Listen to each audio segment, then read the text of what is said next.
The recipient of the Distinguished Book of the Year Award is John West Dannreuther. Well, John Dannreuther, if you were to, Tony, if I were you to ask me a list of the 10 greatest numismatic scholars of all time, going back to Sylvester Crosby and everybody else, John Dannreuther would be on that list. Tony? If you want to know anything at all about, not only is he knowledgeable, but probably unlike myself and like other people, if you ask John Dannreuther, tell me about proof $10 gold pieces of 1843, he would say, well, there are 2 reverse die varieties and there are 6 known. This is from memory. And that you could take it to the bank and you wouldn't have to go back later and say, well, I want to revise that. You know, and there are not too many people that can be said for. Now, his book of the year, is the book here? Do you have a physical copy of the book? This is actually 2 books. Is that it?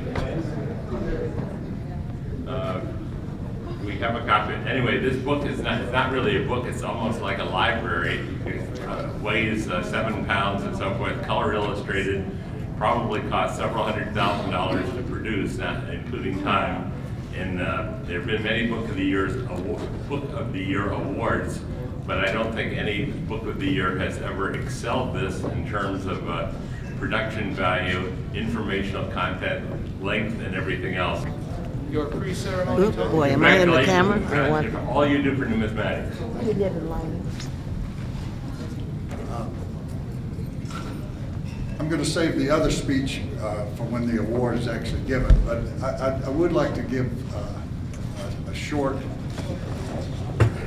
story about, and I think all the writers in here can relate to this. I delivered a couple of copies to a local numismatist, who will remain unnamed, and he said, would you sign them? And I said, sure. So I signed them, and I was leaving, and he looks at me and he goes, why did you write this book? And I had that deer in the headlights. You're asking me a question that I never really thought about. And so I thought about it a second, and I gave a real quick answer was, I guess it was a book I wanted to read and it didn't exist, so I wrote it. And then I left, and as I was driving way back to my office, I thought, well, that's probably not a very accurate reason that I wrote the book.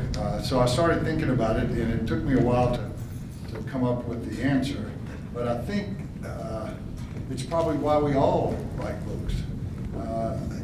We're curious. We want to know things. I call it the 5 W's and the H. Who, what, when, where, and why, and how. So as a kid, I was very curious. I made my parents buy me a chemistry set when I was 6 or 7 years old, because I wanted to mix up chemicals and see what happened.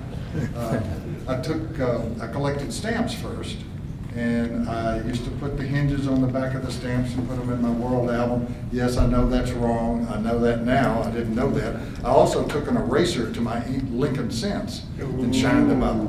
Yes, I know that's wrong. I now know that, but at the time, I was a kid, so you learn.